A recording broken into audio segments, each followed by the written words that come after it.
Hello and welcome. I was just appreciating Rhonda the it's kind of a stretching, oozing, wiggling modeling that you were doing, and it's very irresistible. So any of you who are tuning in there, just let your own body go, oh, that looks like it just feels so great. Yeah, so thank you for introducing that possibility to us while we're all gathering. Because mostly, and this has to do with attention also, that we learn that to pay attention means to get still. So to pay attention means to narrow your focus, not expand your focus to, tune into what's going on. And I was actually thinking about what I experience, and one of the benefits that I experience from practicing loop of awareness, it's a kind of a meditation in action.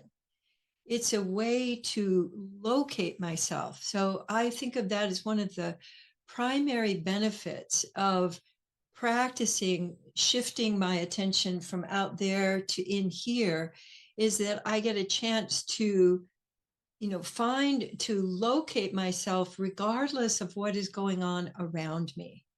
And I find that incredibly helpful, especially right now, because my sense is that our attention is being pulled in so many different directions, and also with a lot of emotion, angst, fear, conflict going on, that having a very simple way to locate myself, to orient it's really there's the sun, there's the moon, here I am, that I can locate myself. And what I realized when I was feeling into that is that that creates safety.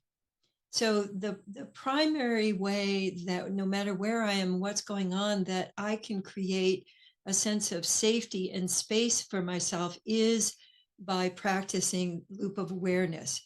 And the simplest way, and you can just do that right now, is where is your attention right now? So that's also a really cool, like, where is my attention? So most of us, I think, go through the day without asking that. And so we're led around by whatever out there has got a charge to it, or has got that, pay attention here, rather than being in charge of our own attention. So wherever your attention is, whether it's inside you or outside, or it may actually not be located.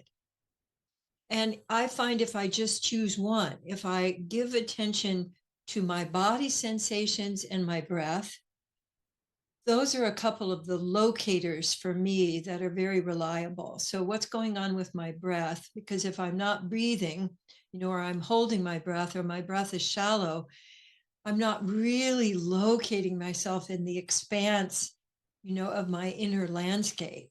And if I'm have my attention out, I may not actually have it out. It may just be sort of wandering around without actually locating.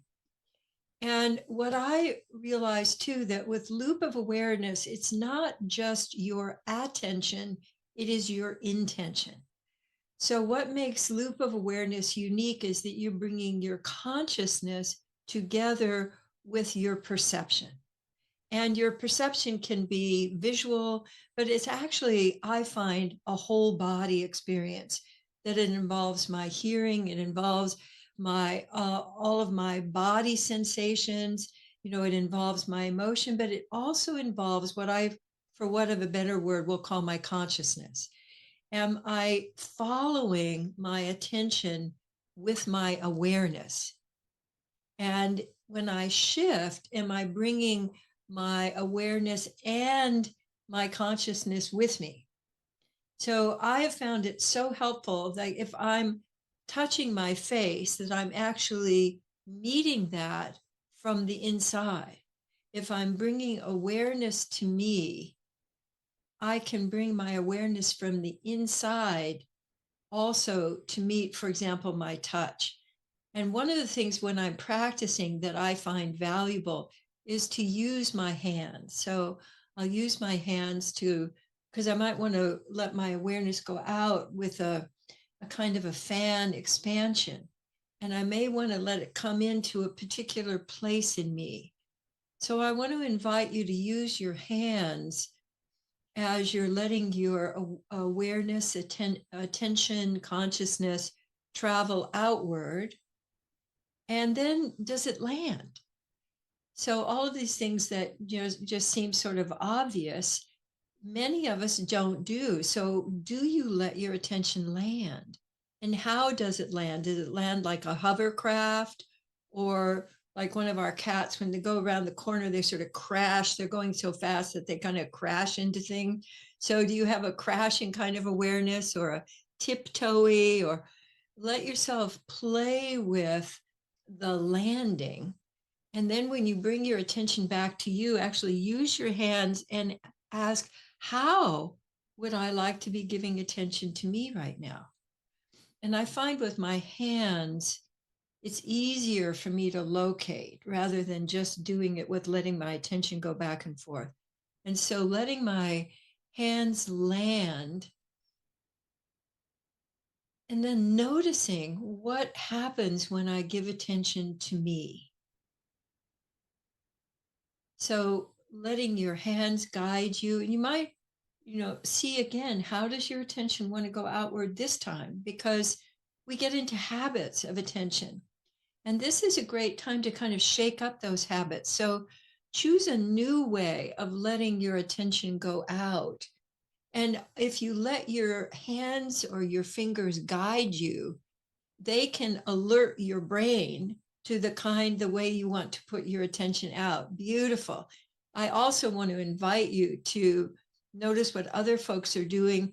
And if something looks interesting to you, try it on. That's part of what we're doing, is learning from each other and ways of giving and receiving our attention that may not be familiar to us. So I'm loving this. There's a little bit of this going on right now in the group for those of you, which I really love. It's like, I see you in there, peekaboo.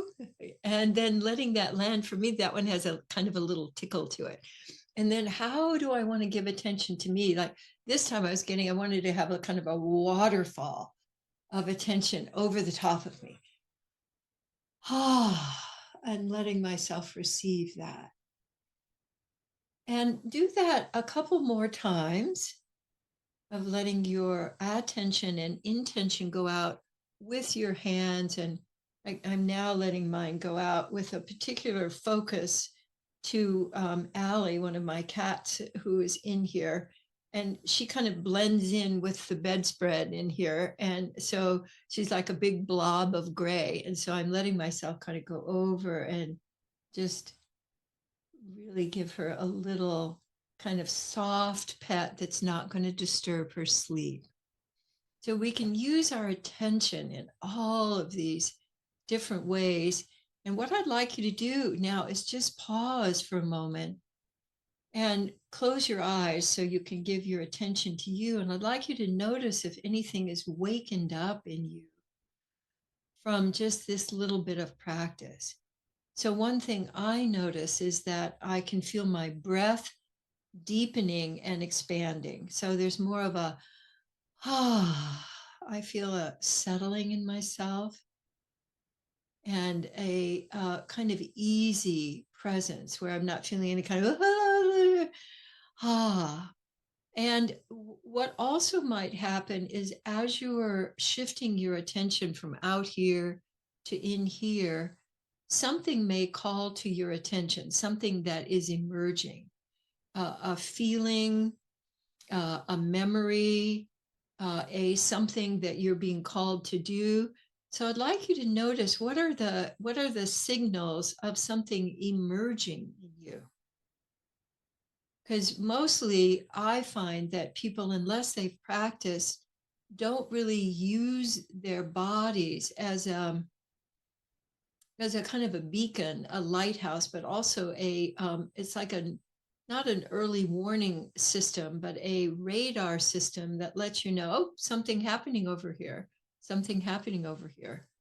And so now let yourself go ahead and use your hands again, but maybe in a different way. Maybe more with just one hand, or maybe at a different rhythm, or maybe letting your attention go out to somebody in who's on screen and let it land on them. And then that might give you a sense of how you want to bring attention back to you. And like you might get also a sense of a particular quality of attention. So I was doing a little play here with Elizabeth, which she may not even be aware of. And as I was tuning, as I letting my attention come to you, there was a kind of a delicacy that felt really exquisite. And then I'm bringing that back to myself. And like when someone gives you the kind of attention where you feel like a jewel, or just the most important person in the world. So, what if you were giving attention to yourself with that kind of attitude? Like, I really am, I'm valuable, and I can give myself attention, and I'm not going to go off the rails. I remember my grandmother really never gave appreciative attention to my mother because she didn't want her to get a big head. She didn't want her to be conceited. But how my mother received that was that she didn't have any value and that she was not important. And it really stunted her for her whole life. She always had a sense of, being less than. So I want you to let yourself look out into the world and give your attention to something that you find of value. I was just noticing a fluffy dog across the road who's prancing around and feeling very full of himself. And so I'm thinking that kind of giving myself that kind of, here I am, kind of a little strutting and being at home in the world, and I can go where I want to go. And then giving attention to you and what might be emerging. If your body were your ally, we often think of our bodies as something that has to be controlled and, keeping an eye on because it's just going to run amok. But what if your body were your ally? So one of the things I often play with, and this is a little bit advanced, but I'm going to go ahead and offer it to you, is that I use my hands going both directions. Because once you've practiced for a while, you actually can let it move in a circle, a cycle, so that you're giving attention to you and you're giving attention out there. Whoa. And if that kind of, takes you into a little bit of off the rails, let yourself just come back to in here, out there.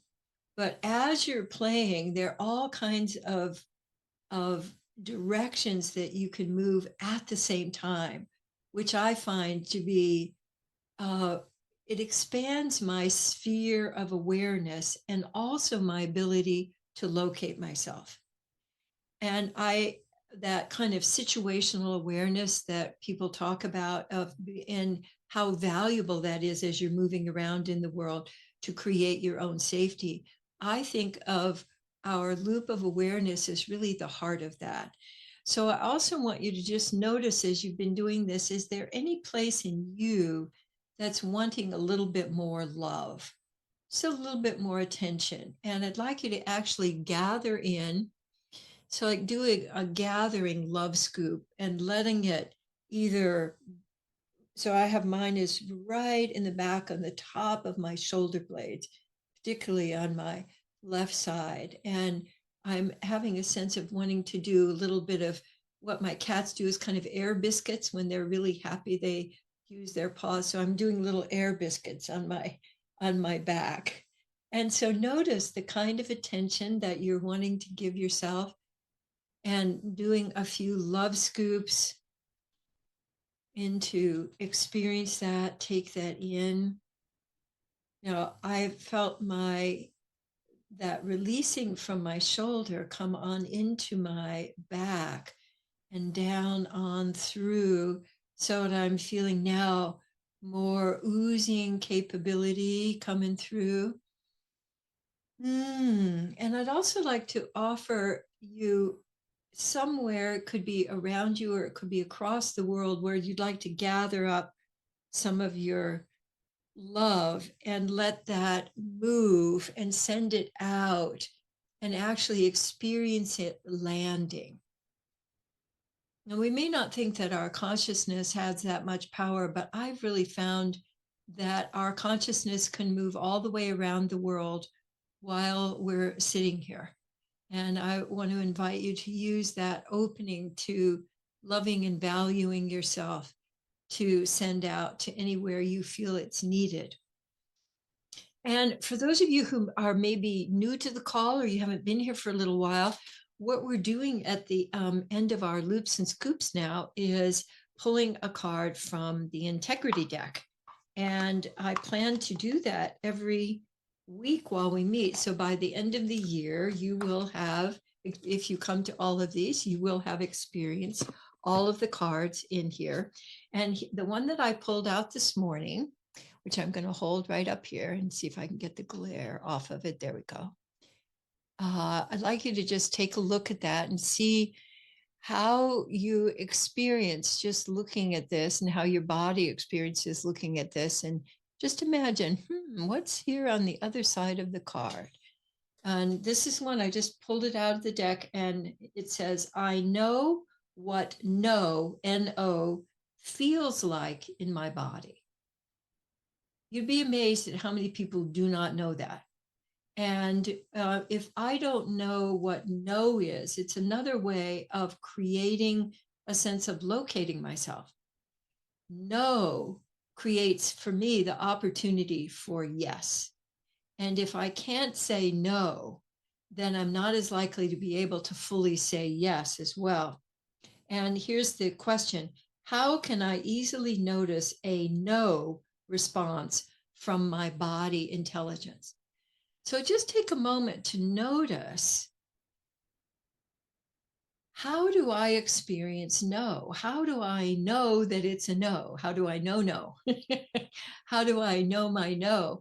I also want to let you know that all of our cards now have videos, which I'm very proud of, that I've created videos for each one of the Integrity Deck cards, and they are on the website now. So you could go there and find the no card and look at the video to give you some suggestions about how to incorporate that. But let me just say about no is actually experiencing people finding their no was what led me to the profession that I've been in for the last 50 years, because my dance teachers in despair sent me to this class where they said, I think you might enjoy what they're doing here. And so I walked in and I sat there and got permission to be in this room. And it was a dance room, and across the floor were middle-aged women who are now a generation younger than me, middle-aged women who are going across the floor dancing no, N-O. Each of them were dancing their experience of no, which is actually something I really recommend. My cat is now playing havoc. You might see her behind. She might wander into the space behind.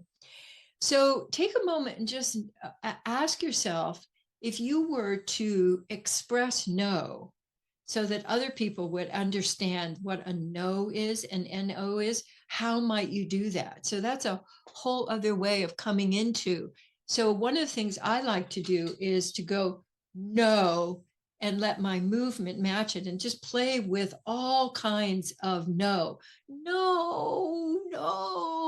like I'm fading away, the Wicked Witch of the West, no, or a no, and let your whole body enjoy no. And if you're doing that and fear arises, that's really valuable to notice that you don't let yourself fully say no.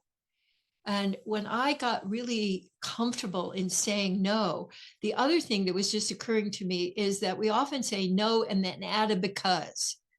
So we add an explanation, because I can't say no unless I have a good reason. So I want to invite you to let yourself say no just because you say no. And you don't have to add because I say so, which often parents do. But owning your no gives you so much freedom. Because a lot of times, if somebody invites you to something, that sense of, oh, I might never get invited again, or oh, they like me, and not consulting yourself. So finding whether you want to say yes or no to something. I find, like, for a long time, I would say yes, kind of reflexively. It was a kind of, oh, sure. Someone would say, would you like to do this thing, or would you like to present? And I would say, oh, sure, which was not a yes. And I found that that would trip me up, because when it would get closer to the thing, I would realize, oh, that was my wanting approval response. That wasn't actually a yes. And so if I know my no, no, and my body's gotten really good at that now. I can just get like halfway through an email, my body goes, nope. And it's a real time saver. And if you find that you get either, I can't say no to this person, that would be a great thing to explore, or I can't say no in general. I really invite you to let yourself explore the value of being able to easily say no. And then, of course, we have another card that's about yes. But I think this one is really worth some time to explore. So I was happy that that one came up for me today to share with you. So I'm going to take my leave now, and I really appreciate all of you joining in the exploration. And I loved all of the different ways that we were co-creating together. So thank you. So you're welcome to stay and continue co-creating. And I look forward to seeing you next time. Yes, much love to you all. Mwah.